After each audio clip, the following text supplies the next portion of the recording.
वंदे श्री प्रभु सद्गुरुं गुणनिधिं सद्भक्तकल्पद्रुमं मंदानां शरणं शरण्यममलं नाथन्त्वनाथाश्रयम् यत्सत्तावशजेन स्थावरभवो देहस्सुचेष्टान्वितः सोऽयं वो विदधातु वाञ्छितफलं माणिक्यकल्पद्रुमः।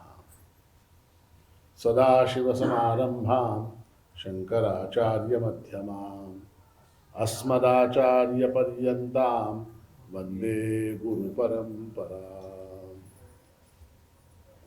इन शब्दों में प्रभु महाराज के चरणों में अनंत कोटि प्रणाम अर्पित करते हुए आज इस कार्तिक पौर्णिमा के अवसर पर आप सभी सद्भक्तों को संबोधित करते हुए मुझे विशेष प्रसन्नता की अनुभूति हो रही है। हमारा जो जीवन है उस जीवन का यदि हम अवलोकन करें तो हम ये पाते हैं कि जन्म से लेकर मृत्यु तक हम लोग सतत दुख में जी रहे हैं। सतत दुख है। आपको ऐसा कोई समय याद आता है जब आपको दुख नहीं था? बचपन का समय, जवानी का समय, ऐसा कोई समय याद आता है आपको जब दुख नहीं था? छोटे थे तो क्या दुख था? गणित का होमवर्क नहीं किया, टीचर मारेगा। हाँ, टीचर मारेगा। परीक्षा है, उसका दुख है। माँ ने चॉकलेट खाने नहीं दिया, बाप ने आइसक्रीम खाने नहीं दिया, भाई ने पतंग लाके नहीं दी। यही दुख था क्या नहीं दुख? जवानी में क्या दुख था? नौकरी नहीं मिली। जो नौकरी हम चाहते थे वो नौकरी नहीं मिली। मिली तो जो तनख्वाह चाहते थे वो तनख्वाह नहीं मिली। जिस लड़की से शादी करना चाहते थे उसने हमको कट कर दिया। है क्या नहीं? जवानी में दुख हुआ क्या नहीं इस बात का? हाँ बोलिए, हाँ बोलिए। उसके बाद जो है फिर बुढ़ापा आया।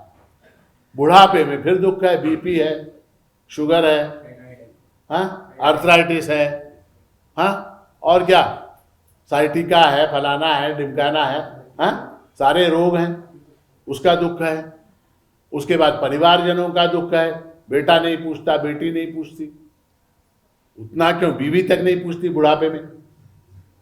दुख है क्या नहीं? तो जन्म जब पैदा हुए तो जन्म का दुख सबसे पहले, उसके बाद दुख की परंपरा प्रारंभ हुई। कहां तक? अच्छा, मरने में कोई सुख है क्या? मरने में कोई सुख है क्या? तो मरने में भी सुख नहीं है, मरने में भी दुख है।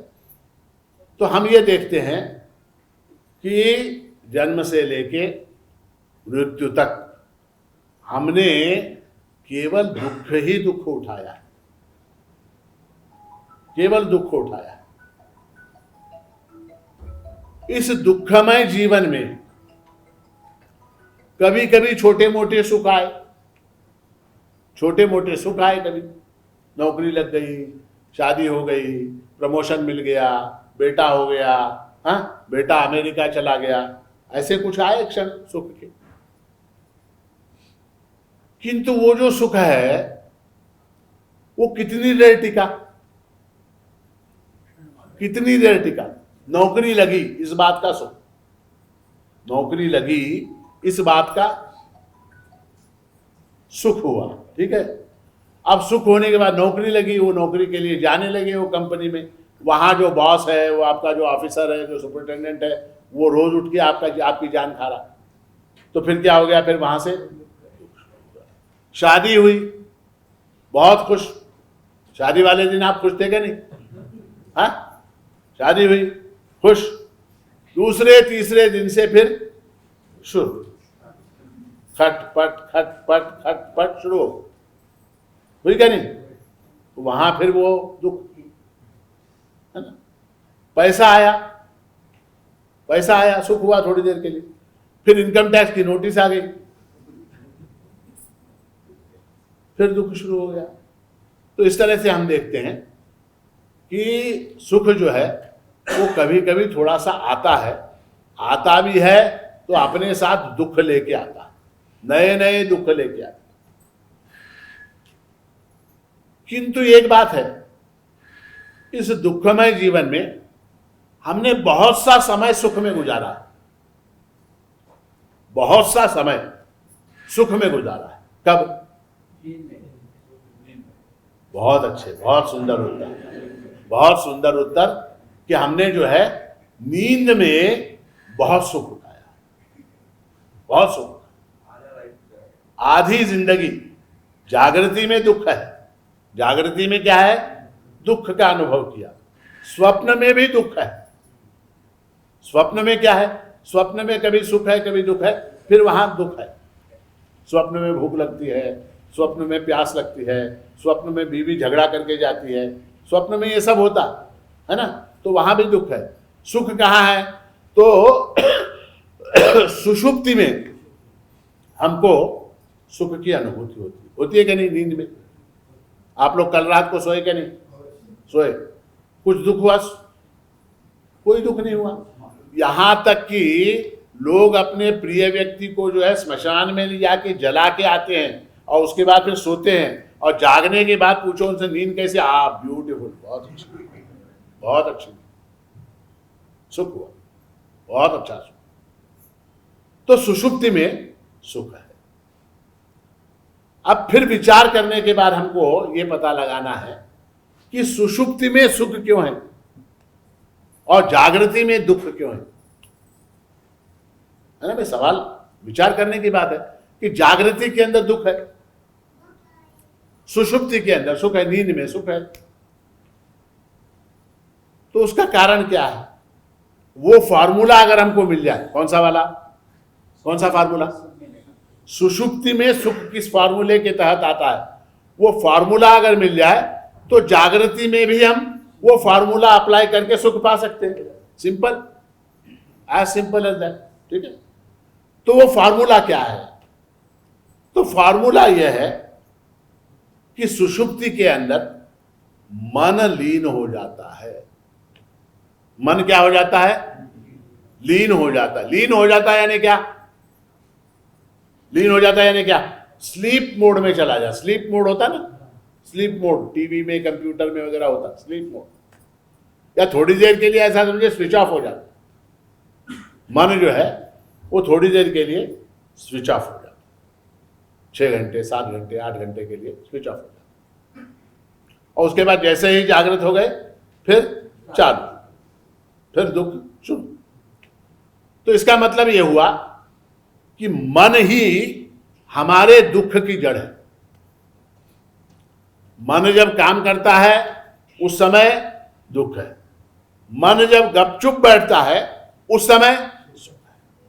इसीलिए शास्त्र में कहा गया कि मन एव मनुष्याणाम कारणम बंध मोक्षयो बंधाय विषयासक्तम मुक्तैर निर्विषयम स्मृतम। मन ही हमारे बंध मोक्ष का सुख दुख का कारण है। मन एव, मन ही, ओनली दी माइंड, मन ही हमारे सुख दुख का कारण है। और इसीलिए किसी पाश्चात्य दार्शनिक ने कहा कि man minus mind is equal to God and God plus mind is equal to man. मनुष्य में से मन को हटा दिया जाए तो वो क्या बन जाता है? वो ईश्वर बन जाता है, वो गॉड बन जाता है, आनंद स्वरूप हो जाता है। होता है कि नहीं? आप लोग जब सोते हैं तो क्या होते हैं? आनंद स्वरूप होते हैं। नींद में सब लोग आप गॉड होते हैं, ईश्वर होते हैं। ठीक है, और जैसे ही मन फिर से चालू हो गया फिर क्या हो गए? फिर मैन हो गए।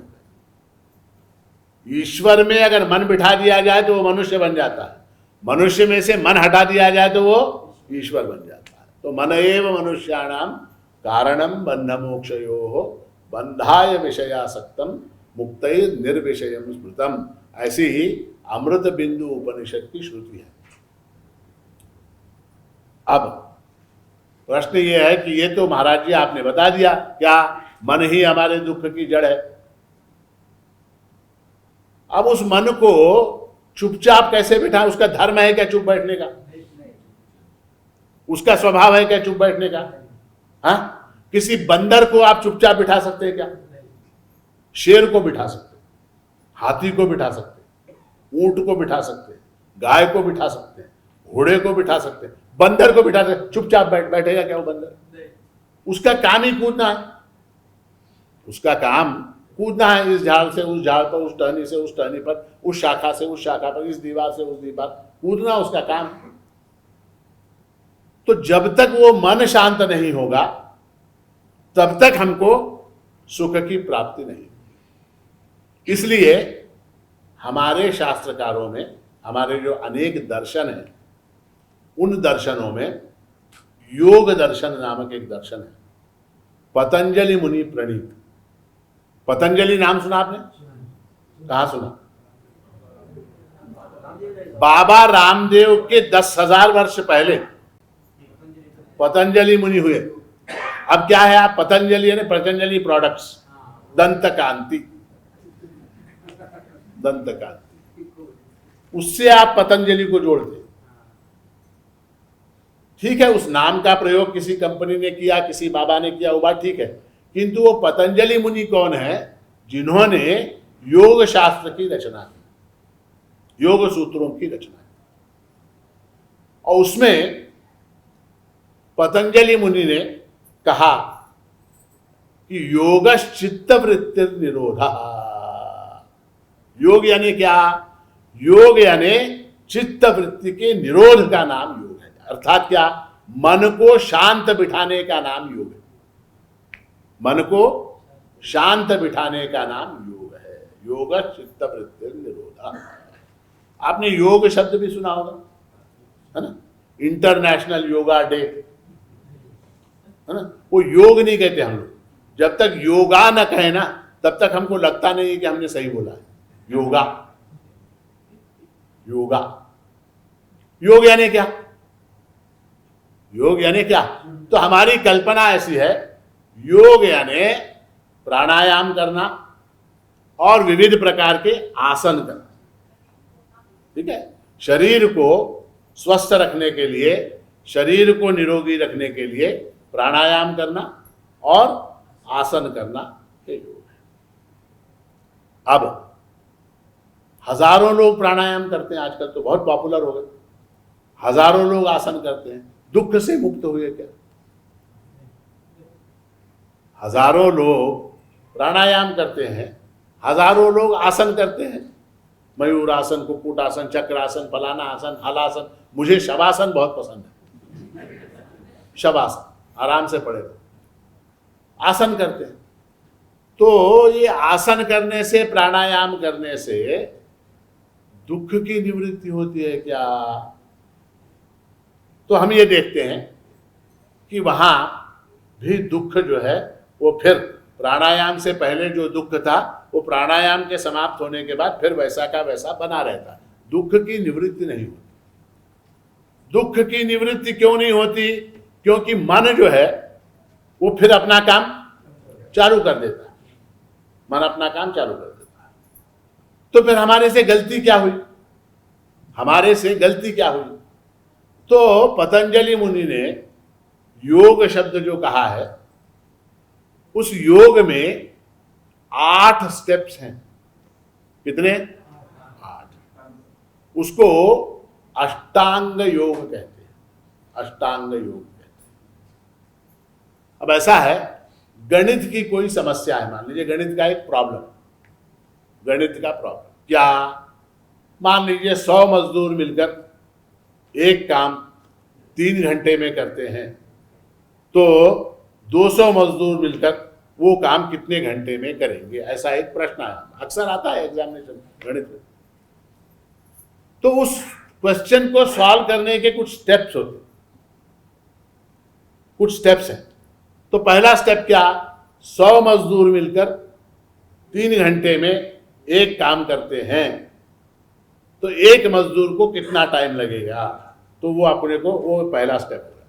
उसके बाद कितने, उसके बाद 200 मजदूर आ गए, 200 मजदूर आए, दूसरा स्टेप क्या, फिर उसको 200 से मल्टीप्लाई करना, तीसरा स्टेप क्या, इज इक्वल टू, ऐसे स्टेप्स होते हैं। जब तक वो सारे स्टेप्स आप करेंगे नहीं, इससे भी कॉम्प्लिकेटेड, मैं गणित में कच्चा हूं इसलिए बहुत सिंपल उदाहरण ले रहा हूं, इससे भी कहीं ज्यादा कॉम्प्लिकेटेड स्टेप्स होते हैं, 8-8, 10-10 स्टेप होते हैं। वो सारे स्टेप जब आप करेंगे तो आपको करेक्ट आंसर प्राप्त होगा। आपने मान लीजिए 2 स्टेप किए, आपने क्या किया, 2 स्टेप किए, आपको आंसर मिलेगा क्या, नहीं। तो इसीलिए जो है हम योग के केवल 2 अंगों का पालन करते हैं। कौन सा, साधारणतः प्राणायाम और आसन, ये 2 अंगों का पालन हम करते हैं। इसलिए उसका जो फल है क्या, चित्त वृत्ति का निरोध, शांति, मन की शांति, समाधान, सुख, आनंद, उसकी प्राप्ति हमको नहीं होती। ठीक है, तो वो 8 स्टेप्स क्या है, उसको अष्टांग योग कहा गया। और वो 8 स्टेप हैं, यम, नियम, आसन, प्राणायाम, प्रत्याहार, ध्यान, धारणा, समाधि, ये 8 अंग। 8वां अंग जब आप सक्सेसफुली कंप्लीट किए, 1 2 3 4 5 6 7 8, जब वो 8वां अंग आप सक्सेसफुली कंप्लीट करेंगे, उस समय जो प्रॉमिस्ड रिजल्ट है वो प्राप्त। और हमारे से गलती ये हो जाती है कि हम क्या करते हैं, 1 आध स्टेप कर लिया, 2 स्टेप कर लिए, 3 स्टेप कर लिए, और हम एक्सपेक्ट क्या करते हैं कि उसका जो कंप्लीट रिजल्ट है वो हमको प्राप्त। अभी योग शब्द का अर्थ जो है ना, उसको थोड़ा सा विचार करना पड़ेगा। योग यानी क्या,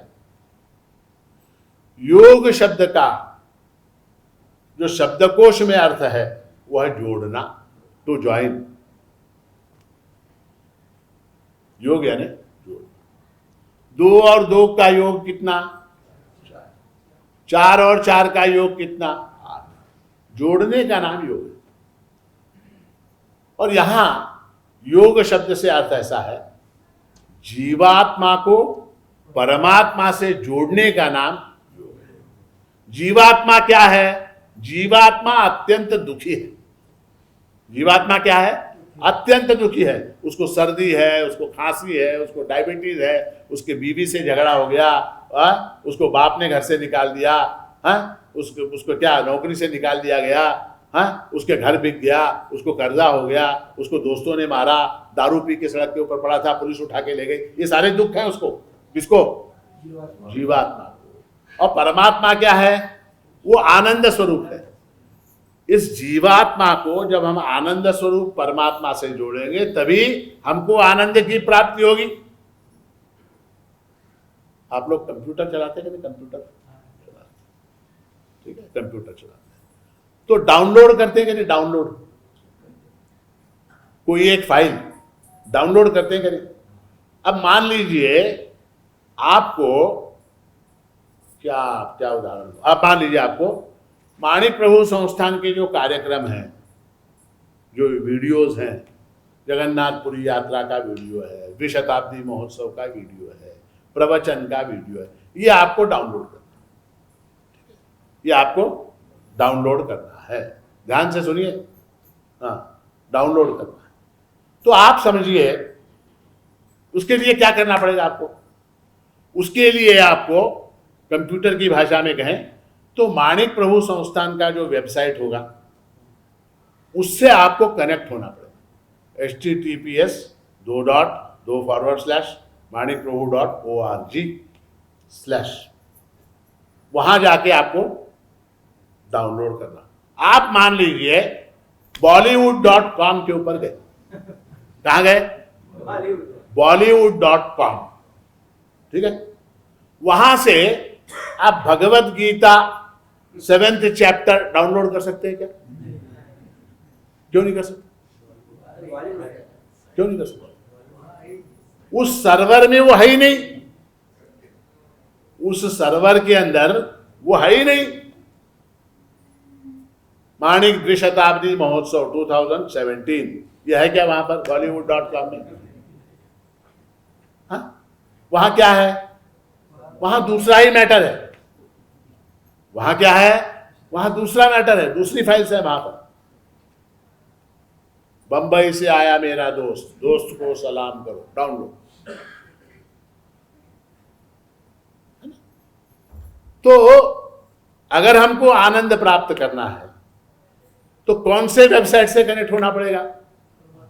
जहां आनंद है प्रचुर मात्रा में, जो आनंद का निधान है, उसी से हमको कनेक्ट होना पड़ेगा। तो हमको जो है आनंद की प्राप्ति के लिए परमात्मा के वेबसाइट से कनेक्ट होना पड़ेगा। उस कनेक्शन का नाम योग है।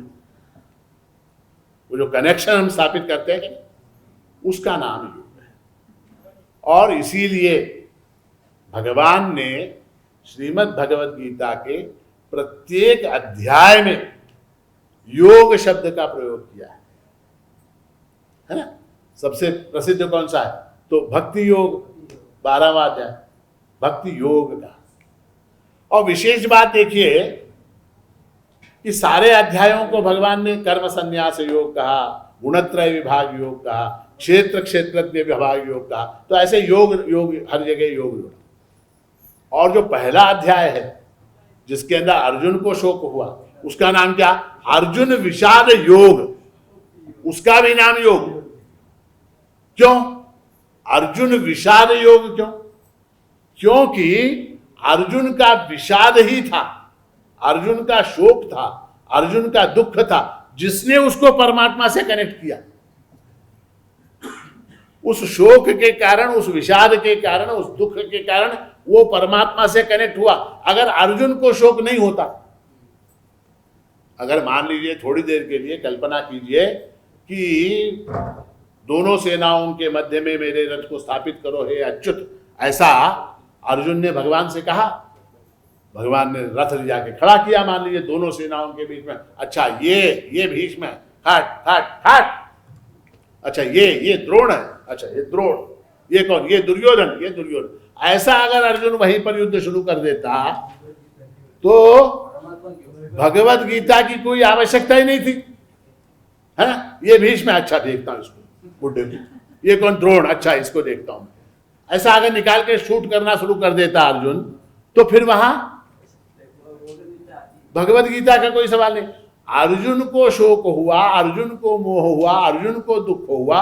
उस दुख में से वो परमात्मा से कनेक्ट हुआ, संबंधित हुआ परमात्मा से, उसको गीता का उपदेश प्राप्त हुआ। इसलिए अर्जुन विषाद योगो नाम प्रथमोध्याय। तो प्रत्येक अध्याय गीता का जो है वो योग है, प्रत्येक अध्याय योग है। छठे अध्याय का नाम क्या? ध्यान योग। 7वें अध्याय का नाम क्या? ज्ञान विज्ञान योग, है ना? इस तरह से नाम है। गुणत्रय 14वां अध्याय गुणत्रय विभाग योग। तो योग है वो सब। और विशेष बात, समस्त भगवत गीता को भगवान ने योग शास्त्र कहा।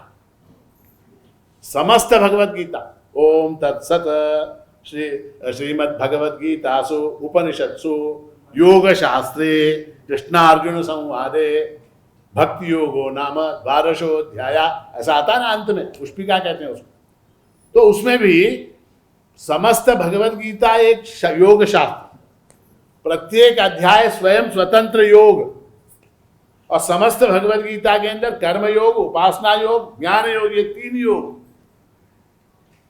तो हमारा जो अध्यात्म शास्त्र है वो क्या है? वो योग है, वो योग है।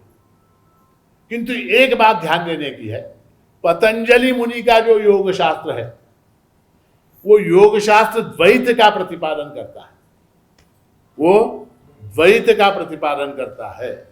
और उस योग शास्त्र के, पतंजलि मुनि का जो योग शास्त्र है, उसके 2 भाग हैं। एक है थियोरी, दूसरा है प्रैक्टिकल।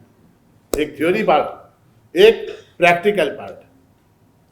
थ्योरी पार्ट जो है उसका वो द्वैत है।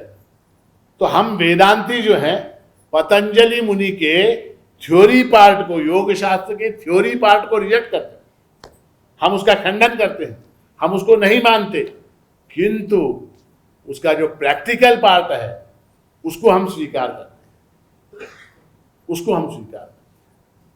और उसमें योग, अष्टांग योग जो है, ये हमारे सभी जितने भी आस्तिक दर्शन हैं उन सभी ने उसको स्वीकार किया है, और वो चित्तवृत्ति के निरोध का सबसे उत्तम साधन माना गया है।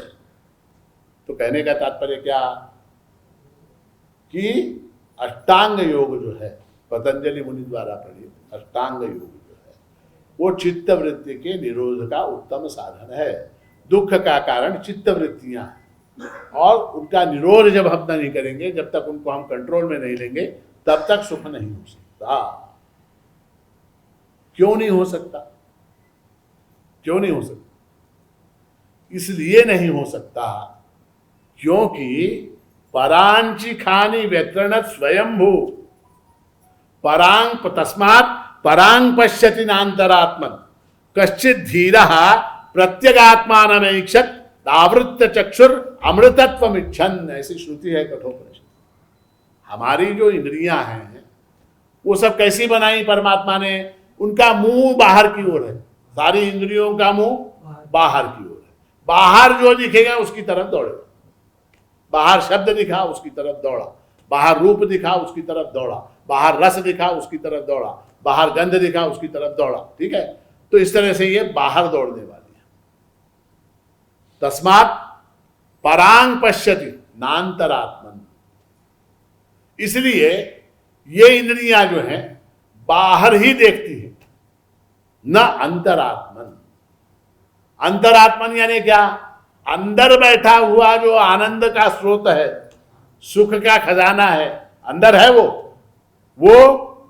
दिखाई नहीं देता, वो हमको दिखाई नहीं देता। कश्चित धीरः प्रत्यगात्मानमैक्षत, हजारों लोगों में से कोई एक बुद्धिमान व्यक्ति जो है अंदर बैठा हुआ जो सुख स्वरूप ऐसा आत्मा है, जो परमात्मा है, जो प्रभु है, उसको ऐक्षत, ऐक्षत यानी देखता है। और कैसे देखता है? आवृत्त चक्षु, आंखों को बंद करके देखता है। और किस लिए देखता है? अमृतत्वमिच्छन्, अमृतत्व की इच्छा से, आनंद की इच्छा से, परम आनंद की इच्छा से वो अंदर की ओर देखता है। ये अंदर की ओर देखने की जो प्रक्रिया है उसका नाम क्या है? योग। उसका नाम योग है। उस योग में जैसा मैंने आपको अभी बताया 8 अंग हैं। कौन कौन से? यम, नियम, आसन, प्राणायाम, प्रत्याहार, धारणा, ध्यान, समाधि। हमारे पास अब 1 घंटे में से 15 मिनट हो गए, अब बचे कितने? 40 मिनट। इन 40 मिनटों में, 45 मिनटों में हम इन 8 का व्याख्यान कर सकते हैं क्या? यहां पर नहीं कर सकते। ये जो 8 हैं इनको भी शास्त्रकारों ने 3 में डिवाइड किया है। इनको 3 में डिवाइड किया। 3 में कैसे डिवाइड किया? तो यम, नियम, इनको कहा बहिरंग साधनानि। क्या कहा? बहिरंग साधन। आसन, प्राणायाम, प्रत्याहार, इन 3 को क्या कहा? अंतरंग साधन का। धारणा, ध्यान और समाधि, इनको क्या कहा? इनको ध्यान का स्वरूप कहा। ठीक है, 3 स्टेप्स है। बहिरंग साधन, अंतरंग साधन और ध्यान का स्वरूप, ये 3 स्टेप्स। मुख्य ध्यान कहाँ है? तो धारणा, ध्यान, समाधि, वहां पर एक्चुअल ध्यान।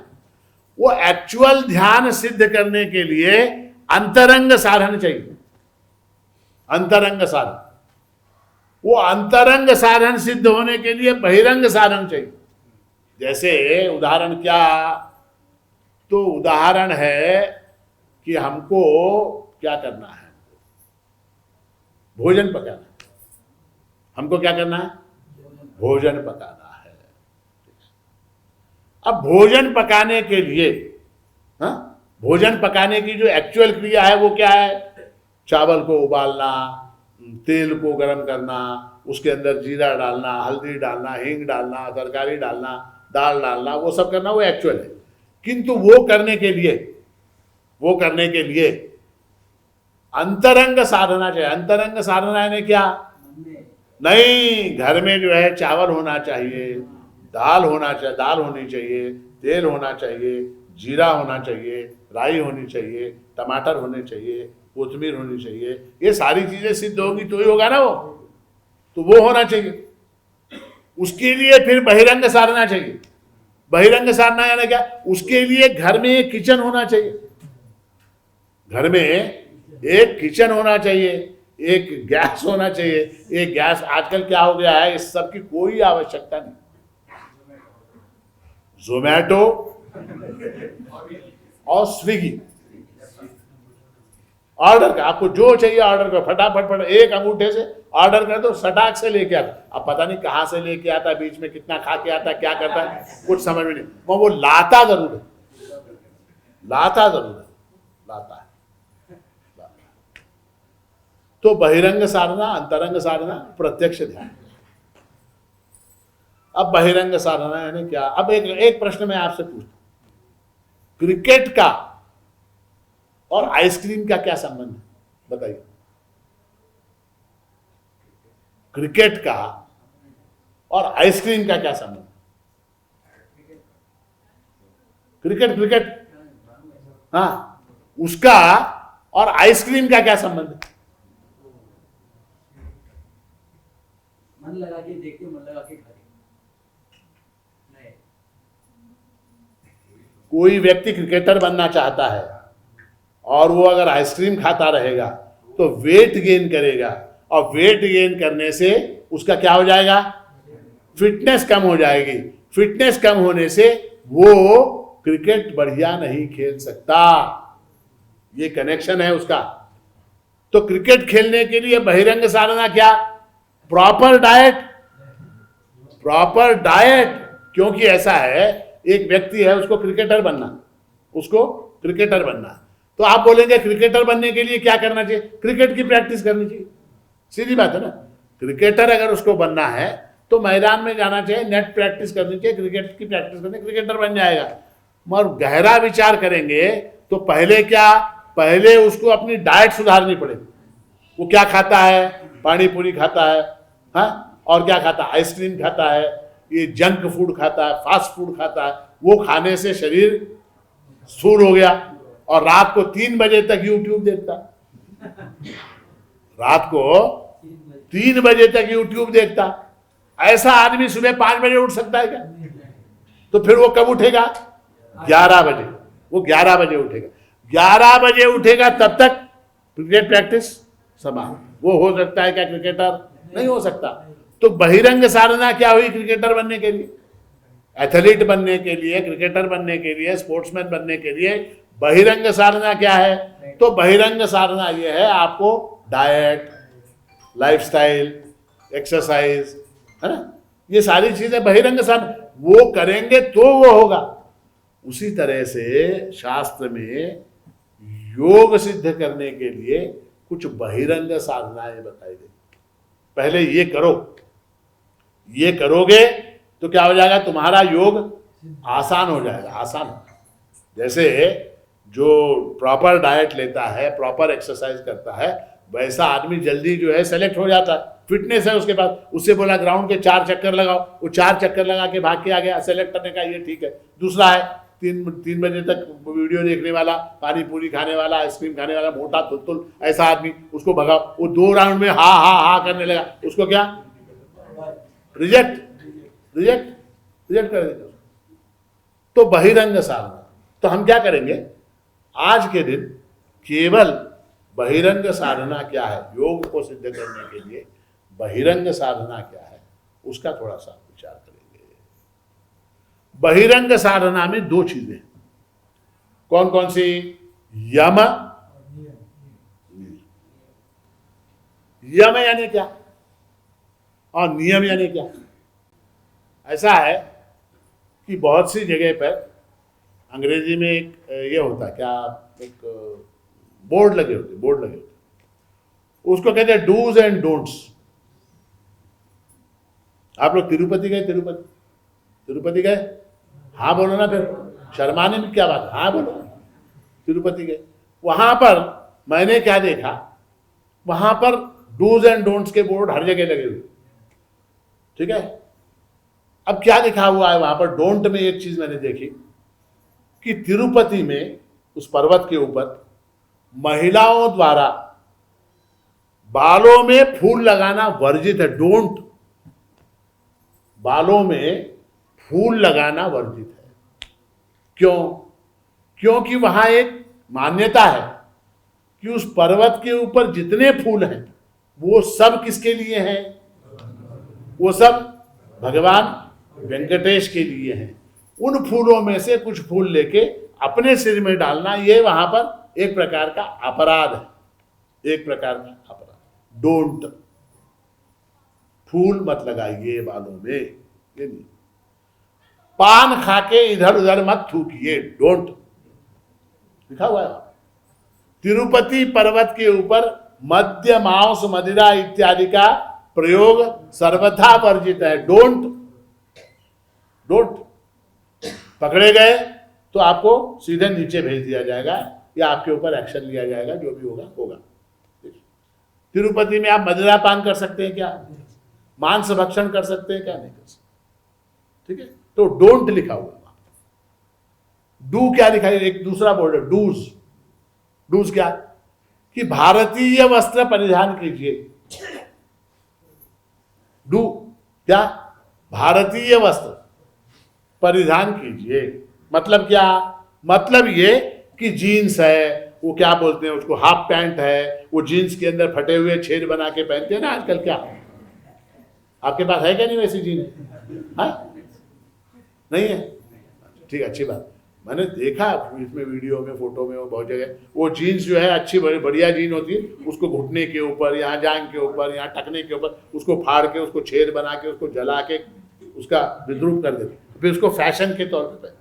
तो ऐसे कपड़े पहनना जो है वर्जित है। तो क्या पहने? धोती पहने, लुंगी पहने, साड़ी पहने, भारतीय वस्त्र पर डूज, ठीक। तो डूज एंड डोंट्स के बोर्ड होते। उसी तरह से हमारे योग शास्त्र में भी डूज एंड डोंट्स। यम शब्द का अर्थ है डोंट। यम यानी डोंट, ये मत करो। और नियम का अर्थ क्या है? डूज, ये करो, ठीक है। तो अब डोंट क्या है? डोंट अहिंसा, सत्य, अस्तेय, ब्रह्मचर्य, अपरिग्रह, ठीक है। अहिंसा, सत्य, आस्तेय, ब्रह्मचर्या, परिग्रह, यमाः, ऐसा पतंजलि मुनि का सूत्र है। पतंजलि मुनि का सूत्र है अहिंसा। सबसे पहली बात जो पतंजलि मुनि ने कही है वो डोंट, यानी कि हिंसा मत करो।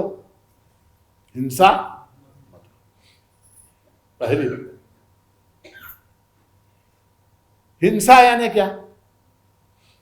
हिंसा शब्द का अर्थ है किसी भी प्राणी को, किसी भी जीव को शरीर से, मन से, वाणी से कष्ट पहुंचाने का नाम हिंसा है, ठीक है। और शास्त्र में मैंने मेरे ख्याल से पुरी में बताया था कि ये हिंसा के प्रकार कितने हैं। तो 81 प्रकार हैं शास्त्र में। 81 प्रकार की हिंसा होती है हमारे से। कैसे होती है? तो हिंसा के 3 भाग हैं। कृत, जो हम स्वयं करते हैं। कारित, किसी दूसरे के कहने पे करते हैं। अनुमोदित, कोई हिंसा कर रहा है तो उसको हम सपोर्ट करते हैं। कितने हो गए? कृत यानी क्या? हम स्वयं हिंसा करें। कारित यानी क्या? किसी से करवाएं, किसी से करवाएं। मैं बोलता हूं, ठीक है, किससे? डॉक्टर साहब से बोलता हूं, क्या हे प्रवचन झाल्यावर जरा देशपांडेला बघून घ्या, प्रवचन झाल्यावर बाहेर गेल्यावर देशपांडेला थोडं बघून घ्या. मैंने की क्या हिंसा? महाराज केले काय? काही केले नाही, महाराज गपचूप निघून गेले. पण काय झालं, महाराजांच्या सांगण्यावरून डॉक्टर साहेबांनी देशपांडेला पढ़ून काढलं. कारित, कृत यानी स्वयं करना, कारित यानी किसी और से करवाना, और अनुमोदित यानी क्या? अनुमोदित यानी हिंसा होती हुई देख के उसको अप्रूव करना. असं डॉक्टर साहेब मारले, फार बरं केलं, अजून एक दोन ठेवायचं होतं. अनु 3 प्रकार की हुई. अब ये 3 प्रकार की हिंसा कैसा, 3 हो गए. अब इसको क्या, इसके अंदर कारण क्या है हिंसा के? लोभ, क्रोध, मोह, ये 3 कारण. लोभ, क्रोध, मोह, ये 3 कारण. इन 3 कारणों से हिंसा होती.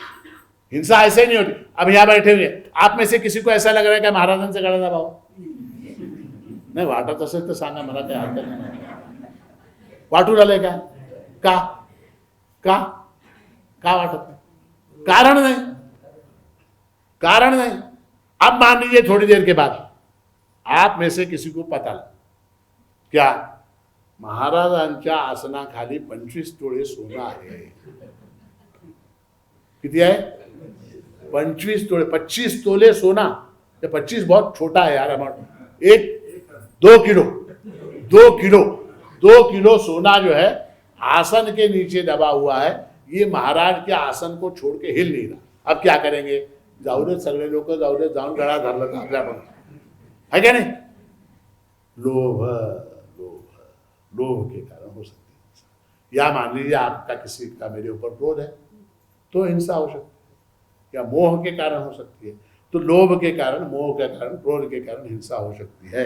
कृत, कारित, अनुमोदित, उसके 3 कारण. अब कितने हो गए? 9 हो गए. अब 3 × 3 9 हो गए. अब उसके अंदर क्या, हिंसा की डिग्रियां हैं. हिंसा की भी डिग्रियां हैं. मृदु मात्रा, मध्यम मात्रा, अधिमात्रा. डॉक्टर साहब बघून घ्या. मृदु मात्रा यानी क्या? हल्का सा झटका दे देना, कॉलर पकड़ के जोड़ देना, मृदु मात्रा. मध्यम मात्रा यानी क्या? एक हाथ चाटा लगा देना, काय फार मारले, एकच मारले, एक थप्पड़ लगा. अधिमात्रा यानी क्या? बडवून काढणे, ठोक के निकालना. ये क्या हुआ? अधिमात्रा. तो 3 जो है, कृत, कारित, अनुमोदित 3 हो गए. क्रोध, लोभ, मोह 3 हो गए. 3 त्रिका 9, 9वां त्रिका 27 हो गए. अब क्या? अब ये जो है, ये इसका इंस्ट्रूमेंट क्या हिंसा करने का? शरीर से, वाणी से, मन से. शरीर से, वाणी से, मन से. मैंने जो है शरीर से, मैंने जाके आपको एक थप्पड़ लगा दिया. क्या हुआ? शरीर से हिंसा हुई. ठीक है. मैंने कहा आपसे वाणी से, ज्यादा बड़बड़ करेगा तो ऐसा मारूंगा दांत निकल के आएंगे. क्या हुआ? वाणी से हिंसा हो गई. ठीक है. और मन से कैसे? शरीर से भी कुछ नहीं किया, वाणी से भी नहीं बोला, मन में बुरा चिंतन किया. मन में आपके विषय में मैंने बुरा चिंतन किया. वो क्या हो गया? वो मन से हिंसा हुई. तो 27 त्रिका 81 प्रकार की हिंसा होती है. उस हिंसा को टालने का नाम अहिंसा. और ये सबसे, हिंसा जो है ये सबसे पहला डोंट है. ये मत करो. यम में अहिंसा. ये मत, हिंसा मत. शरीर से, वाणी से, मन से किसी को पीड़ा पहुंचाना हिंसा है. ये मत करो. हम ये करते हैं कि नहीं? जब हम ये करते हैं तो फिर हमारा योग सिद्ध कैसे होगा? पहला ही स्टेप गलत हो गया. गणित में, गणित का प्रॉब्लम याद रखिए, वो गणित का प्रॉब्लम है तो उसमें पहला ही स्टेप अगर गलत हो गया तो फिर आगे का पूरा आंसर गलत होता जाएगा. यम के अंदर अहिंसा, अहिंसा के बाद क्या? सत्य। सत्य, झूठ नहीं बोलना चाहिए, झूठ नहीं बोलना चाहिए। आप बोलते हैं क्या झूठ? हाँ, सबसे ज्यादा झूठ कहां बोलते हैं? मोबाइल के ऊपर सबसे ज्यादा झूठ। आदमी भोजन कर रहा होता है, उस समय कहता है कि मैं स्नान कर रहा हूं, और स्नान करने वाला बोलता है कि मैं भोजन कर रहा हूं। माणिक नगर में जो होता वो बोलता मैं हैदराबाद में हूं, हैदराबाद में जो होता बोलता माणिक नगर में हूं। सबसे ज्यादा मोबाइल के ऊपर झूठ। झूठ नहीं बोलना चाहिए। अच्छा, झूठ बोलने से नुकसान क्या है? वे शास्त्रकार पतंजलि मुनि को क्या ऑब्जेक्शन है हमारे झूठ बोलने? झूठ हम बोल रहे हैं, उनको क्या प्रॉब्लम? झूठ बोलने से नुकसान क्या है? मेरी समझ में नहीं आता, नुकसान क्या है? बोलो बोलो बोलो, नुकसान क्या है? झूठ बोलने में नुकसान क्या है? मैं बोलता हूं झूठ,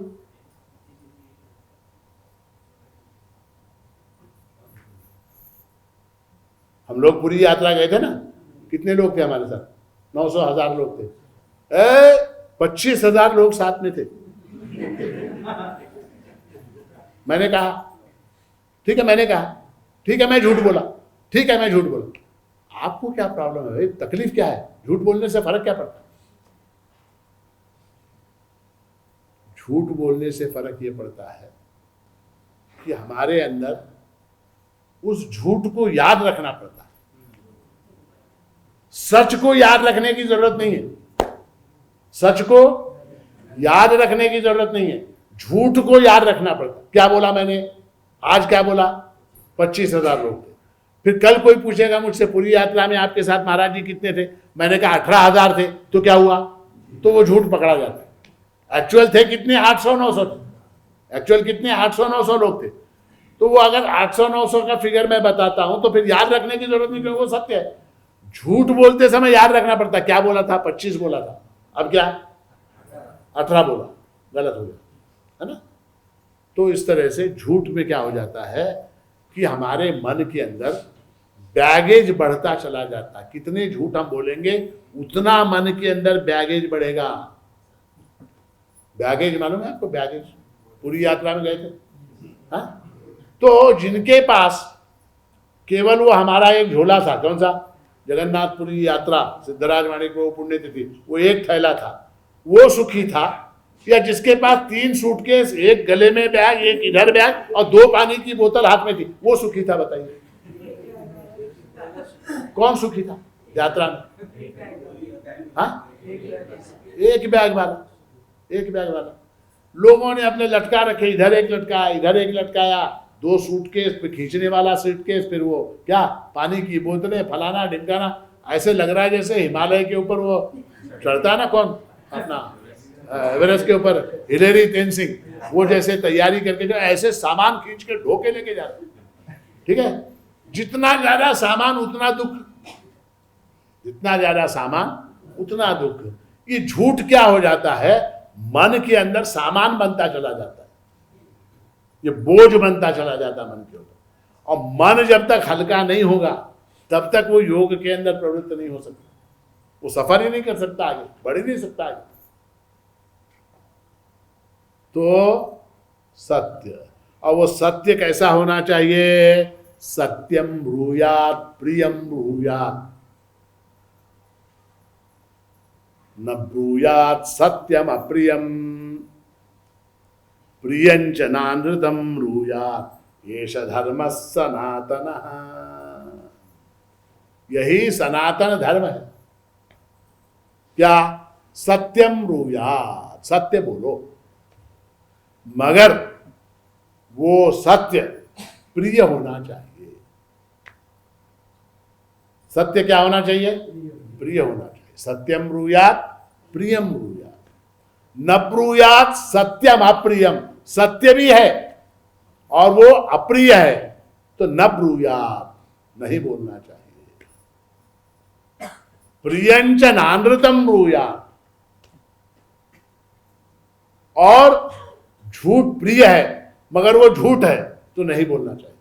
प्रियंच नानृतम ब्रूयात् एष धर्म सनातन, यही धर्म है। सत्यम ब्रूयात्। महाराज जी आप बहुत काले हैं। किसी ने कहा तुम्ही फार काळे आहात, सत्य है कि नहीं? है काला ही, सत्य है की नाही? पण ते म्हणण्याची काही गरज होती का?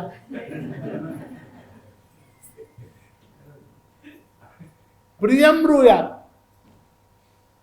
प्रियम ब्रूयात्, उसको जो है प्रिय बना के बोला जा सकता।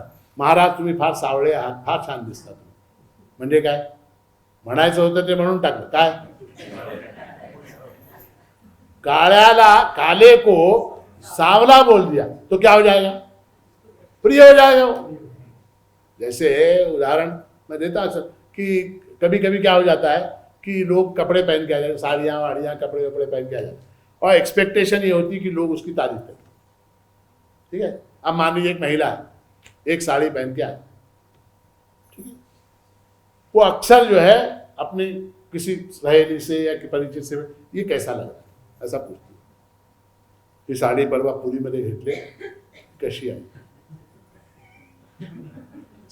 अब सत्यम ब्रूयात्, क्या थर्ड क्लास,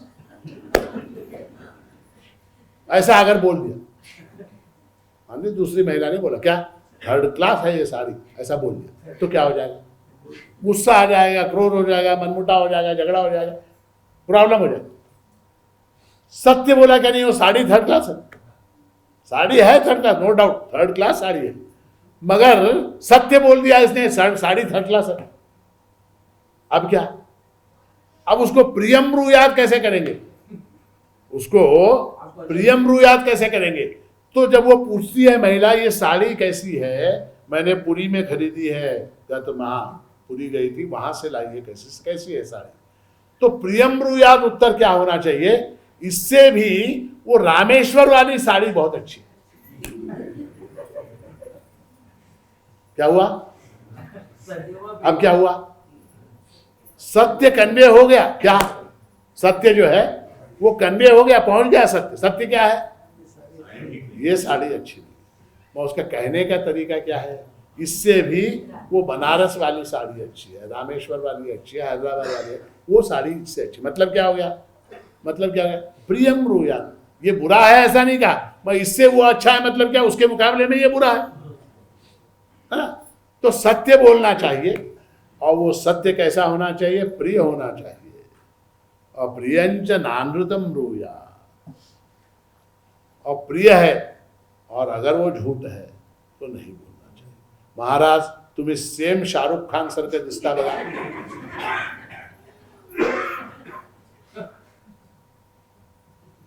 किसी ने बोल दिया, क्या बोला? तुम्ही same to same Hrithik Roshan बोल दिया। मैं खुश होऊंगा कि नहीं? मैं खुश होऊंगा क्या नहीं? तारीफ कर रहा हूं, मैं मुझे मालूम है कि नहीं ये झूठ है। किसी भी एंगल से मैं ऋतिक रोशन नहीं दिखता, किसी भी एंगल से मैं शाहरुख खान नहीं दिखता। झूठ है क्या नहीं? ऐसा झूठ जो प्रिय में हो नहीं बोलना चाहिए। एष धर्म सनातन, ये जो है धर्म की आज्ञा है, यही धर्म है। अच्छा बोलो, सच्चा बोलो, यही धर्म। तो सत्यम, दो बातें हो गई, अहिंसा सत्य, उसके बाद क्या? अस्तेय। स्तेय यानी क्या? स्तेय शब्द का अर्थ है चोरी करना, अस्तेय यानी चोरी न करना। तो डोंट के अंदर क्या कहा? अहिंसा, हिंसा मत करो, झूठ मत बोलो। सजन रे झूठ मत बोलो, खुदा के पास जाना है, वहां न हाथी है न घोड़ा है, वहां पैदल ही सारा सामान पैदल लेके जाना है। खींचने वाला बैग, गले में लटकाने का बैग, हाँ, ये सारा सामान पैदल लेके जाने का। तो अहिंसा, हिंसा मत करो, झूठ मत बोलो। तीसरा क्या? चोरी मत करो। आप लोग कभी चोरी करते हैं? चोरी की चोरी करते हैं कि चोरी? हम ये समझते हैं चोरी करना, इसका अर्थ क्या है? किसी के घर में घुस के उसकी चीज गायब कर देना, किसी की जेब काटना। हाँ, ऐसे सभा समारोह में बैठे हुए धीरे से मोबाइल रखा राम शर्मा का, खिसका लेना, ये चोरी। या सभा में लोग अंदर बैठे, बाहर से चप्पल लेके जाना, ये चोरी। इसको चोरी समझते। चोरी शब्द का अर्थ है किसी का हक मारना, इसका नाम चोरी। किसी का भी हक मारना, इसका नाम चोरी। वो किसी भी रूप में क्यों ना हो, लीगल हो चाहे इलीगल हो। हमारे यहां लीगल चोरियां भी होती, इलीगल चोरियां भी होती। किसी व्यक्ति का हक मारना, इसका नाम चोरी। उदाहरण क्या? तो उदाहरण ऐसा है, क्या उदाहरण? ऐसे अनेक उदाहरण, जैसे पानी लीजिए, पानी, बिजली। अब जैसे कोई एक शहर है, उस शहर में विद्युत शक्ति, बिजली है, ठीक। अब वो बिजली जो है लोग कंज्यूम करते हैं, इलेक्ट्रिसिटी इस्तेमाल करते हैं। पॉपुलेशन ज्यादा है, इलेक्ट्रिसिटी का प्रोडक्शन कम है, तो सबको बिजली मिलनी चाहिए। तो कुछ लोग क्या करते हैं कि उस बिजली का दुरुपयोग कर, जैसे मान लीजिए एक कमरा है, उसके अंदर कोई बैठा ही नहीं, फिर भी वहां का एसी चालू, फिर भी वहां का लाइट चालू, फिर भी वहां का पंखा चालू, तो क्या हो रहा है? वहां पर वो बिजली जो है वेस्ट हो रही है। वो किसी को मिलनी थी, किसी को मिल सकती थी, किसी इंडस्ट्री को, किसी किसान को, किसी को घर को वो बिजली मिल सकती थी। उसको आपने क्या कर दिया? पानी, नल खुला हुआ है, पानी बह रहा, पानी जो है बह रहा है। वो पानी अगर आप नल बंद करते तो उतना पानी किसी को मिल सकता था। अन्न है, अन्न, अन्न का हम कितना वेस्टेज करते हैं, अन्न का हम कितना वेस्टेज करते हैं, कितना अन्न हम फेंक देते। शादियों में, विवाह के अवसर पर बड़े बड़े भोज होते, देखा आपने, कितने पदार्थ बनाते हैं, कोई खाता है क्या उनको? कोई नहीं खाता। लोग आखिरकार फिर दाल रोटी, अपना क्या बोलते हैं उसको, दाल चावल ही खाते। आपने 25 तरह के समोसे बनाए, 28 तरह के गुलाब जामुन बनाए, 25 तरह की खीर बनाई, वो ही नहीं खाता। वो सबको अपने हेल्थ की चिंता है, खा के डायबिटीज करवाना है क्या, मरना है क्या? कोई नहीं खाता। इतने सारे पर किस लिए बनाया आपने? अपने वैभव का प्रदर्शन करने। देखो मैंने 25 तरह की खीर, 25 तरह की मिठाइयाँ, 25 तरह की भाजियाँ, 28 तरह की चटनियाँ, हाँ, रुमाली रोटी, तंदूरी रोटी, अमका रोटी, दमका रोटी, 10 तरह की रोटियाँ, 15 तरह के चावल, हाँ, वो पुलाव, कश्मीरी पुलाव, फलाना पुलाव, बैगन पुलाव, सारे पुलाव बना दिए। हाँ, खाएगा कौन उसको? लोग प्लेट में लेके वेस्ट कर देते। वो चावल, वो अन्न, वो दाल, वो सब्जी, वो तरकारी अगर बची रहती तो किसी के काम आती क्या नहीं? इसका नाम क्या है? किसी का हक मार रहे हैं आप, किसी का हक आप मार रहे हैं, चोरी है। वो चोरी है, आप चोरी कर। अस्ते यानी क्या? चोरी न करना, किसी का भी हक न मारना, इसका नाम अस्ते है। उसके बाद क्या? उसके बाद ब्रह्मचर्य। ब्रह्मचर्य यानी क्या? ब्रह्मचर्य शब्द का अर्थ ऐसा है, अपनी स्वयं की पत्नी के अतिरिक्त अन्य सभी स्त्रियों को माता के समान, बहन के समान आदर देना, इसका नाम ब्रह्मचर्य है। अब वो न केवल आचरण में बल्कि मन में भी, मन से, वाणी से, शरीर से अपनी स्वयं की पत्नी के अलावा अन्य जितनी स्त्रियां हैं उन सभी को माता के समान, बहन के समान समझना, ये जो है ब्रह्मचर्य है, इसको ब्रह्मचर्य कहते हैं। और उसके क्योंकि ऐसा है कि मनुष्य का जो स्वभाव है, मनुष्य वास्तव में एक पशु है। मनुष्य क्या है? वास्तव में एक पशु है। आपने देखा, घोड़ों को देखा, कुत्तों को देखा, पशुओं को देखा, वहां जो है काम के संदर्भ में, हाँ, स्त्री पुरुष संबंध के संदर्भ में वहां किसी प्रकार का कोई निर्बंध नहीं है, वहां कोई बंधन नहीं है। किंतु मनुष्यों में हमने निर्बंध डाले हैं, हमने धर्म का आचरण किया है, तो वहां पर जो है किसी भी स्त्री के संदर्भ में इस प्रकार का विचार करना भी जो है वो ब्रह्मचर्य की हानि है। अच्छा, क्यों ना करे, उसमें क्या प्रॉब्लम है? वेस्टर्न कंट्रीज में, वेस्टर्न कल्चर में, अमेरिका में जाइए आप, इंग्लैंड में जाइए, ब्रह्मचर्य, व्हाट इज ब्रह्मचर्य, हम बस बोलते कि नहीं? उनको क्या ब्रह्मचर्य से क्या लेना देना है? क्यों नहीं करना चाहिए? क्या होता? किसी दूसरी स्त्री के साथ संबंध बना लिया, किसी तीसरी स्त्री के साथ संबंध बना, सड़क पे चलने वाली लड़की को देख के सीटी बजा दी, क्या फर्क पड़ता है? नुकसान क्या है? नुकसान क्या है? नुकसान वही है बाबा, तू मन को कंट्रोल करने निकला, मन भटक रहा है। तू किस लिए निकला? शुरू किस लिए किया तूने? हाँ, ये बोल मुझे मन को कंट्रोल करना ही नहीं है, फिर जा, फिर कुछ भी कर। अगर तुझे मन को कंट्रोल करना है तो मन को कंट्रोल करने में ये एक इशू बहुत ज्यादा इंपॉर्टेंट है। विश्वामित्र मुनि की कथा मालूम है आपको? हाँ, कितने बड़े तपस्वी, कितने बड़े तपस्वी, हाँ, किस कारण तपस्या भंग हो गई? किस कारण? मेनका के कारण। मेनका के कारण तपस्या भंग हो गई।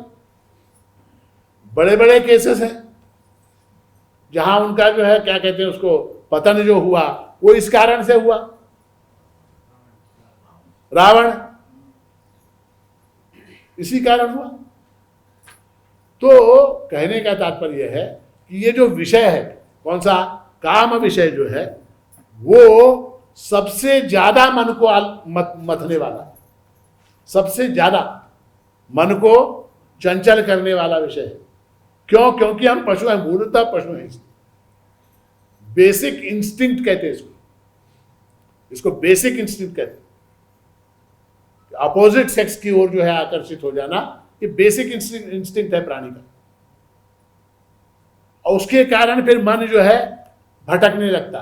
मन के कारण दुख है, मन के भटकन के कारण दुख है। उसको कंट्रोल में लाने के लिए योग है। तो इसलिए क्या, सबसे पहले इसको कंट्रोल में लाओ, इस इंस्टिंक्ट को कंट्रोल में लाओ। उसका नाम क्या है? उसका नाम ब्रह्मचर्य है। और उसके बाद अंत में क्या था? अपरिग्रह। अपरिग्रह, अपरिग्रह यानी क्या? अपरिग्रह शब्द का अर्थ है वस्तुओं को बिना कारण, बिना मतलब के वस्तुओं का संग्रह मत करो। वस्तुओं का संग्रह मत करो। मतलब क्या? वस्तुओं का संग्रह मत करो मतलब क्या? क्यों, आपको क्या प्रॉब्लम है? क्यों करें? मेरा पैसा है, मैं खर्च कर रहा हूं, मैं वस्तुएं ले रहा हूं, आपको क्या प्रॉब्लम हुई? क्यों? वस्तुओं का संग्रह करने से क्या हो जाएगा?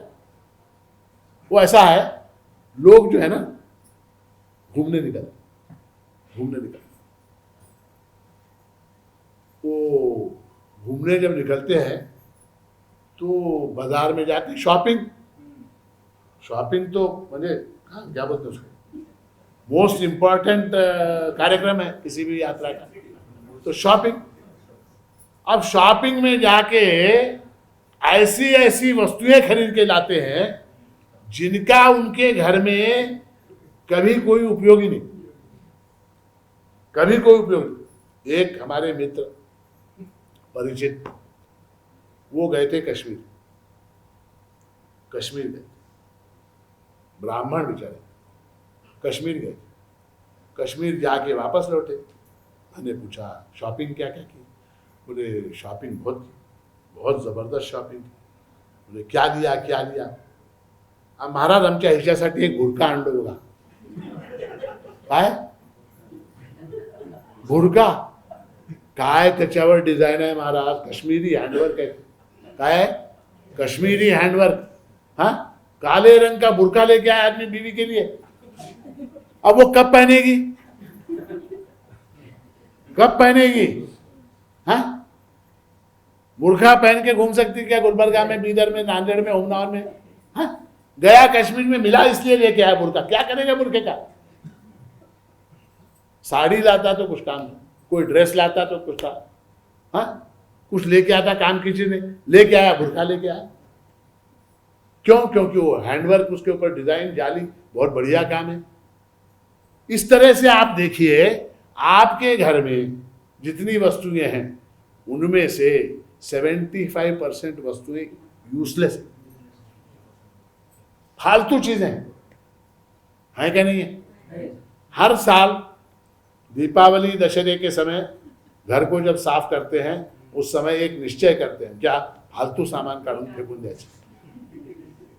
हाँ, सारा सामान बाहर निकालते हैं, सब कमरे धो के पोछ के सब साफ सूफ करके जब अंदर रखने का टाइम आता है, राहू दे उगीच कधीतरी काय आहे, काय आहे तर डबा, टीनचा डबा एवढा, कशासाठी? आमची आजी त्याच्यामध्ये वाती ठेवायची, आमची आजी त्याच्यामध्ये वाती ठेवायची। आता तू ठेवतोस काय, ठेवतीस काय? नाही। मग डबी कशाला पाहिजे? नाही, ते आमची आजी ठेवायची। अब क्या हो जाता है, अच्छा वो रख दी डबी, अब देखिए मजा कैसा, अगले साल जब खोलते हैं सामान फिर निकालते हैं, उस वक्त वो मिलती नहीं। काय पत्र्याचा एवढा डबा हो, टीनचा एवढा डबा, डिब्बी मिलती नहीं है, मिलती नहीं है तो टेंशन, कुठे गेले की क्या नहीं। अब क्या, अब उसके अंदर इसके ऊपर संशय, उसके ऊपर संशय। घरामध्ये सुना किती? तीनच फेकली असत, तीनच फेकली, काही राहू देत नाही घरामध्ये, सगळं सत्यानाश करते। कोण कोण? आता मग सासू सुनाचं भांडण कशावरून? कशावरून? एक साधी पत्र्याची डबी, ज्याचा काही, जिसका कोई उपयोग नहीं है, जिसका कोई मूल्य नहीं है, कोई उपयोग नहीं है, ऐसी वस्तु के लिए टेंशन, ऐसी वस्तु के लिए झगड़ा, ऐसी वस्तु के लिए अशांति। ठीक है, वो सब कारण किस कारण से होता है? इन वस्तुओं के कारण, वस्तुओं के कारण। और दूसरा, जितनी वस्तुएं होंगी उतना उसका मेंटेनेंस, उतना उसका मेंटेनेंस। एक आदमी ने मुझे वो ये ला के दिया, क्या बोलते हैं उसको, वो मोबाइल पकड़ने का होता ना, ऐसा पलंग के ऊपर लेट के ऐसा एक स्टैंड होता है, ऐसा लगा दो तो मोबाइल दिखता है, उसको क्या बोलते हो? मोबाइल स्टैंड वगैरह जो भी है उसको खींच सकते हैं, ऊपर कर सकते हैं, नीचे कर सकते हैं। ला के दिया, वो ला के दिया तो मैं खुश हो गया, नई वस्तु आ गई अपने पास। तो मैंने अपना मोबाइल उसके अंदर फंसाया, फंसा के उसको सीधा सुधा करके पलंग के ऊपर लेटा, ऐसे ऐसे कर रहा हूँ, ऐसे ऐसे करने में कट से उसका एक स्क्रू कोई टूट गया, टूट गया। अब टूट गया तो मुझे रात भर नींद नहीं आई, मैंने खरीदा नहीं, मैंने उस वस्तु को खरीदा नहीं, हेला म्हणता ना, मैंने क्या कहते हैं उसको, आरे बला पड़ मेरे गला, वो वस्तु मैंने खरीदी नहीं, किसी ने, आप जैसे आदमी ने प्रेम से लाके दी। ठीक है, मैंने उसको स्वीकार किया, स्वीकार करके अपना मोबाइल उसमें फंसाया, फंसा के उसको ऐसे ऐसे कर रहा हूँ, कट से टूट गया वो। अब टूट गया तो रात भर नींद नहीं आई। अब क्या हुआ, किस कारण नहीं आई? उसका मेंटेन। अब वो स्क्रू मिलेगा क्या नहीं, अब वो कहाँ मिलेगा? हैदराबाद में मिलेगा, पूना में मिलेगा। अगर हैदराबाद में मिलेगा उसको फ़ोन करना पड़ेगा, पूना में मिलेगा इसको फ़ोन करना पड़ेगा। नहीं, अगर हैदराबाद में भी नहीं मिला, पूना में भी नहीं मिला, बम्बई में अवश्य मिलेगा तो बम्बई फ़ोन कर। अगर नहीं मिला, समझो अगर नहीं मिला, कल ऐसा एक आइटम अमेजॉन के ऊपर ऑर्डर करके नया मंगा लेंगे। ये सारे विचार रात भर, मन किसके कारण हुआ?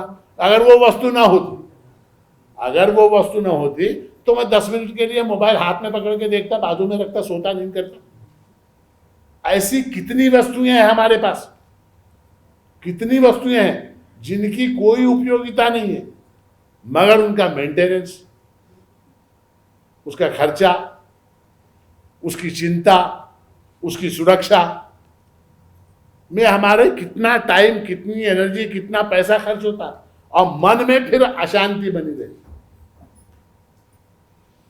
तो इसलिए शास्त्रकारों ने कहा कि अपनी जरूरत की जितनी वस्तुएं उतनी इकट्ठी करो, बाकी की सब छोड़ो।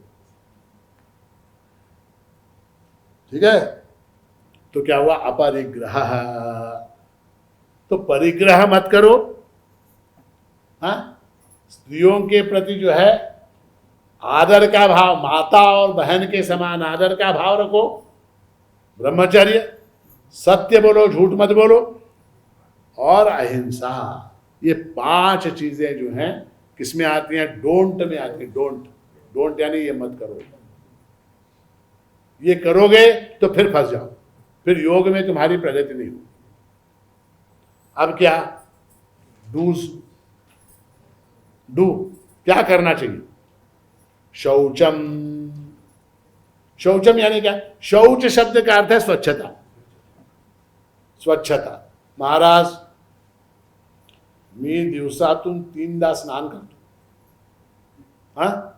आणि डोव शॅम्पू आणि कोणचं पियर्स साबण लावून स्नान करतो महाराज मी, आणि याच्यापेक्षा स्वच्छ आणि काय पाहिजे? तो शौचम शब्द के अंतर्गत जो है शरीर की शुद्धता, वाणी की शुद्धता, मन की शुद्धता और द्रव्य की शुद्धता, 4 चीजें। शरीर तो स्वच्छ होना ही चाहिए, कपड़े स्वच्छ होने चाहिए, शौचम। वाणी शुद्ध होनी चाहिए, वाणी शुद्ध होनी चाहिए। वाणी की शुद्धता में 2 चीजें हैं। एक क्या? एक, वाणी के अंदर जब हम किसी से बात करें तो नम्रता हो, पोलाइटनेस हो, कॉर्डियलनेस हो, वार्मथ हो, ये सारे गुण हो। और दूसरा क्या? वो वाणी ग्रामेटिकली भी शुद्ध होनी चाहिए। वाणी ग्रामेटिकली भी शुद्ध होनी चाहिए। ग्रामेटिकली शुद्ध होनी चाहिए, बहुत अच्छा है। नहीं भी हो तो भी उसका भाव जो है भाषा का वो शुद्ध होना चाहिए, वाणी। उसके बाद क्या? मन, मन शुद्ध होना चाहिए। हमारे मन के अंदर इतना कूड़ा करकट भरा हुआ है, इतना कचरा भरा हुआ है कि वो मन जो है हमको कैसे काम करने देगा? आप मान लीजिए आपका बेडरूम है, आपका कोई ऑफिस रूम है, किचन है, अब उसके अंदर सारी गंदगी पड़ी हुई है। मान लीजिए किचन, मान लीजिए किचन, अच्छा उदाहरण, किचन। किचन के अंदर क्या है? आपने तरकारी काटी, वो पड़ा हुआ है। आपने चावल वगैरह क्या करते साफ किया, उसका कचरा पड़ा हुआ है। आपने डिब्बे साफ किए, उसका कचरा पड़ा हुआ है। तेल गिरा हुआ है, दूध गिरा हुआ है, मक्खन गिरा हुआ है, घी गिरा हुआ है, सारी चीज़ें गिरी हुई हैं, वहाँ पर गंदगी फैली हुई है और उसके अंदर दुर्गंध आ रही है। ऐसे में भोजन अच्छा बनेगा क्या उस किचन के अंदर? मन जो है योग करने के लिए सबसे पहले क्या? मन स्वच्छ होना चाहिए। इसलिए जो है हमारे यहाँ शास्त्रों में कहा गया क्या कि उपासना को, योग को आरंभ करने के पहले 2 चीजें करनी चाहिए। 2 चीजें करनी चाहिए कंपल्सरीली। क्या? एक, जिसने मुझको तकलीफ दी है, जिसने मुझे पीड़ा पहुंचाई है, जिसने मेरा अपराध किया है, उनको मैं क्षमा करता हूं, पहली बात। और दूसरी बात, मैंने जिसको तकलीफ दी है, मैंने जिसको पीड़ा पहुंचाई है, मेरे कारण अगर किसी को कष्ट हुआ, मैं उससे क्षमा याचना करता हूं। ऐसा करके ही उपासना प्रारंभ करें तो उससे क्या होगा?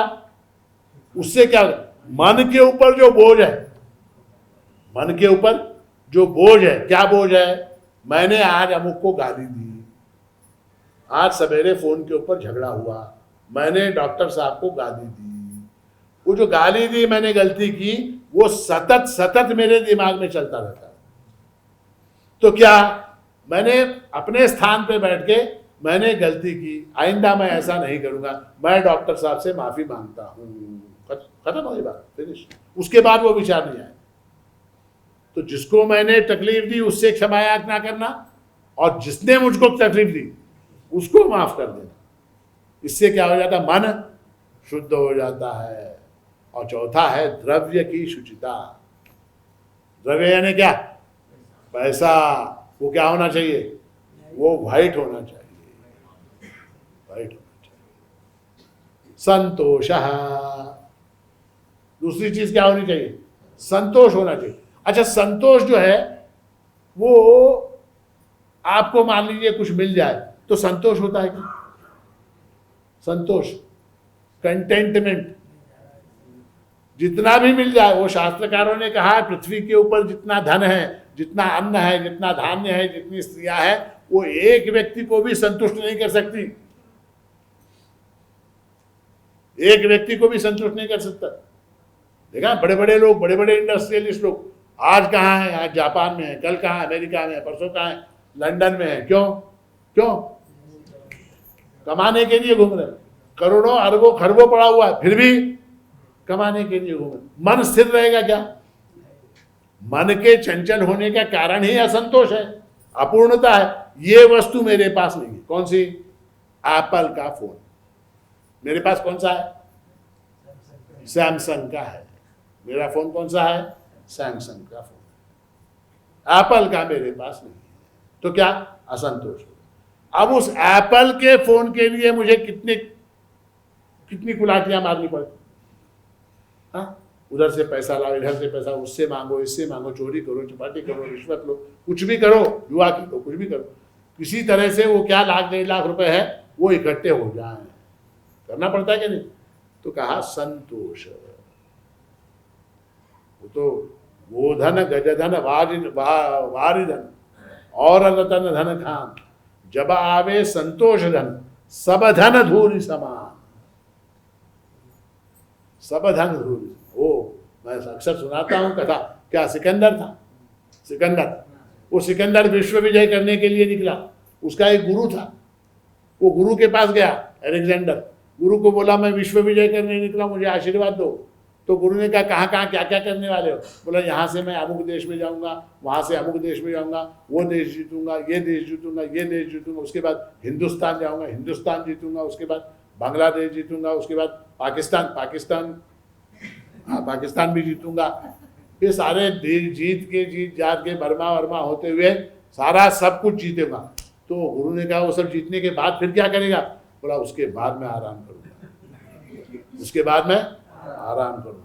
तो गुरु बोला आराम ही करना है तो इतना सब करने क्या, तो आजा मेरे पास बैठे आराम करेंगे, तू भी मैं भी झाड़ के नीचे बैठे। आराम ही करना है तो बैठ, मैं भी करता हूं, तू भी कर, आराम करेंगे, है ना? तो संतोष, असंतोष ही चित्त के चंचल होने का कारण है। तो संतोष जो है ये बहुत बड़ा है, इसकी जरूरत है। उसके बाद क्या? स्वाध्याय। स्वाध्याय यानी क्या? एक तो स्वाध्याय शब्द का अर्थ है खुद का अध्ययन करना, सेल्फ इंट्रोस्पेक्शन। एक स्व अध्याय, खुद का अवलोकन करना, स्वाध्याय। कैसे करें?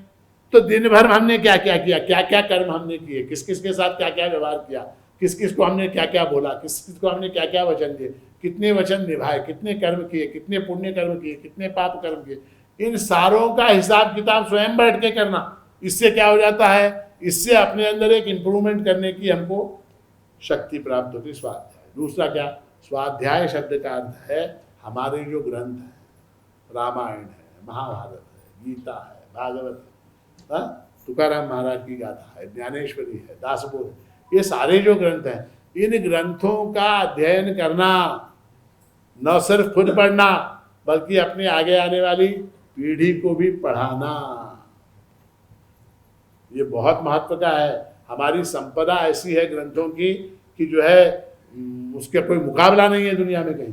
किंतु हम लोग इतने मूढ़ हैं, इतने मूर्ख हैं हम लोग कि हमने कभी वो खोल के देखा ही नहीं। आता वो ऐसा है ना कि बाप ने कमाया हुआ खजाना है, बाप ने कमाया हुआ खजाना है, बेटे को जो है मालूम ही नहीं है कि वो खजाना है, बेटे को मालूम ही नहीं है कि वो हीरे मोती पड़े हुए हैं, उसको मालूम ही नहीं है, ये भीख मांगता फिर रहा। ऐसी हमारी हालत है, दुर्दशा है। तो स्वाध्याय, स्वाध्याय ने क्या? अपने धर्म ग्रंथों का अवलोकन करना, पढ़ना, पठन पाठन, अध्ययन अध्यापन, अपनी अगली पीढ़ी को भी उसमें प्रवृत्त करना। तपः, चौथा क्या है? तप यानी क्या? तप यानी तपाना, किसको? शरीर को, मन को तपाना। तपाना क्यों? क्योंकि संसार के अंदर दुख है। उस दुख को उस दुख को आप मिटा सकते हैं क्या? नहीं मिटा सकते। संसार के अंदर बाहर जो दुख है उसको मिटा नहीं सकते, तो फिर क्या करना पड़ेगा? आपको प्रैक्टिस करनी पड़ेगी उसको सहन करने की।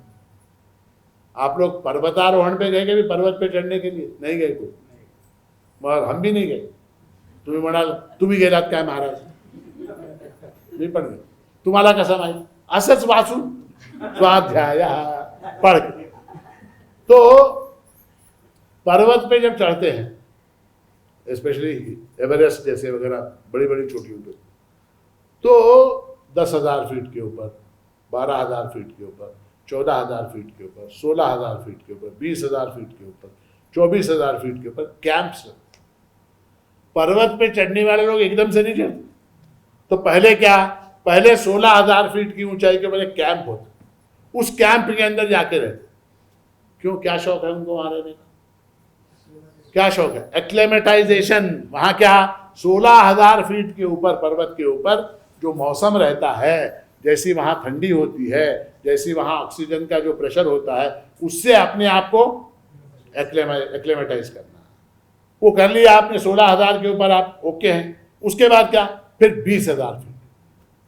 20,000 फीट के ऊपर एक 4 दिन का कैंप, 8 दिन का कैंप। वहां क्या कर रहे? कुछ नहीं, बैठे हुए हैं।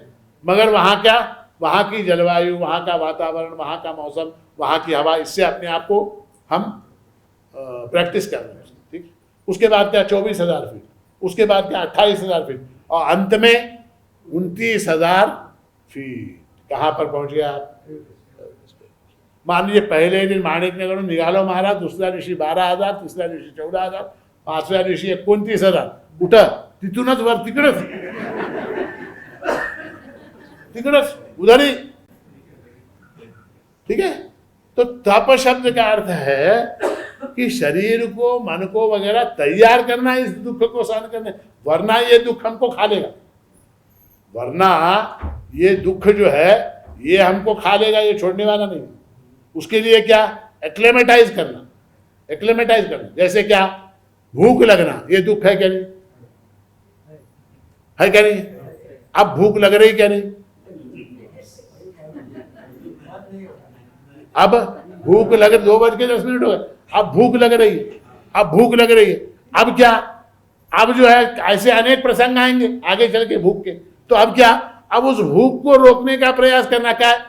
समाजमध्ये कळू दे न कळू दे, महाराजांचं प्रवचन ऐकत बसलं काय करावं? तर जेवण म्हणणार हे समजोपर्यंत ते मिळत नाही।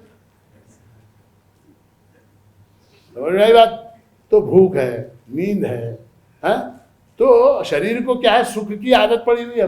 हमारे शरीर को सुख की आदत पड़ी हुई, उसको दुख सहन करने की आदत डालने का नाम तप है। वो तप होना चाहिए।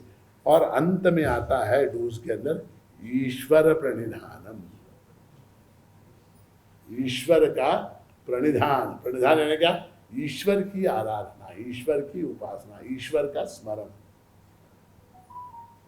उसका क्या फायदा? उसका क्या फायदा भाई? वो क्यों करें हम? वो इसलिए क्योंकि किसी भी कार्य को करने के लिए ईश्वर की अनुकंपा होना अत्यंत आवश्यक है, पहली बात। दूसरी बात क्या? ईश्वर ही सुख स्वरूप है। जिसको खोजने निकले वही ईश्वर है। तुम क्या खोजने? शुरुआत कहां से की तुमने? दुख है, दुख का कारण चित्त का चंचल होना है।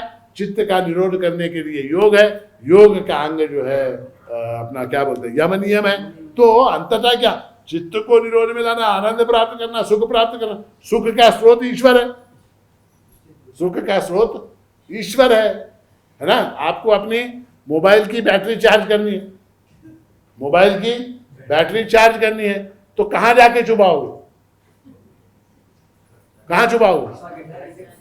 जहां पर पावर का सोर्स है, जहां पर इलेक्ट्रिसिटी का सोर्स है, वहां जाके चुबा। दीवार के अंदर 2 छेद दिख रहे, वहां चुबाओगे क्या? हाँ, चींटियों ने वगैरह छेद बनाए। कभी कभी पुराने घरों में होता, हमारे घर में चींटियां वीटियां छेद बना देती घर के अंदर, तो उसके अंदर छुपा देंगे तो होगा क्या? नहीं होगा। कहाँ छुपाना पड़ेगा? ईश्वर प्रणिधान, ईश्वर की उपासना, ईश्वर की आराधना, ईश्वर की पूजा, ईश्वर का स्मरण। ये अत्यंत आवश्यक है। समझ में आई बात? तो आज हमने कितनी चीजें देखी? 10 चीज। यम के अंतर्गत 5, अहिंसा, सत्य, अस्तेय, ब्रह्मचर्य, अपरिग्रह। और नियम के अंतर्गत क्या? शौच, संतोष, स्वाध्याय, तप, ईश्वर प्रणिधान। ठीक है, 10 चीजें देखी। ये 10 पॉइंट जो है हम क्वालिफाई हो गए, तो फिर आगे क्या? फिर हमको अधिकार प्राप्त हो जाता है। किस चीज का? आसन। होता यह है कि ये जो 10 प्राइमरी जो चीजें हैं, इनको किए बिना हम आसन करते, इनके बिना हम आसन करते। उसमें क्या? उसके अंदर शरीर को लाभ हो सकता, मैं नहीं कहता कि लाभ नहीं होता, उसमें भी लाभ होता, शरीर को लाभ होता है, किंतु मुख्य ध्येय जो है वो वैसा ही रह जाता है। मुख्य ध्येय क्या है? दुख की निवृत्ति, आनंद की प्राप्ति। वो आनंद की प्राप्ति नहीं होती। शरीर में जो है, ठीक है, आसन करने से एक हाथ रोग, कोई घुटनों का दर्द कम हो जाएगा, या कोई पचन क्रिया हो जाएगी, कुछ हो जाएगा, वो ठीक है, अच्छी बात है। मगर मुख्य ध्येय जो है वो आनंद की प्राप्ति। वो आनंद की प्राप्ति अगर करनी है तो आसन से पहले यम नियम इनका जो है संग्रह हमको, इनका पालन जो है हमको करना होगा। और वो ऐसा करने की बुद्धि प्रभु महाराज आपको प्रदान करें, ऐसा आशीर्वाद देते हुए, आपका यम नियम सिद्ध हो, ऐसा आशीर्वाद देते हुए, आपका सबका कल्याण हो, आपका सबका मंगल हो, आपका सबका शुभ हो, ऐसा आशीर्वाद देते हुए, और आप सबको निमंत्रित करते हुए कि अगली पूर्णिमा जो है वो क्या है? वो प्रभु जयंती की पूर्णिमा है। और 3 तारीख से लेके 8 तारीख तक प्रभु का उत्सव, जयंती उत्सव जो है 3 दिसंबर से 8 दिसंबर तक है। आप सब लोग सकुटुंब, सपरिवार, स्वाश्रित जन समेत शुभागमन कर श्री दर्शन, तीर्थ प्रसाद सेवन, भजनानंद क्रीड़ा से आनंदित करें। जय गुरु। अवधूत चिंतन गुरु माणिक प्रभु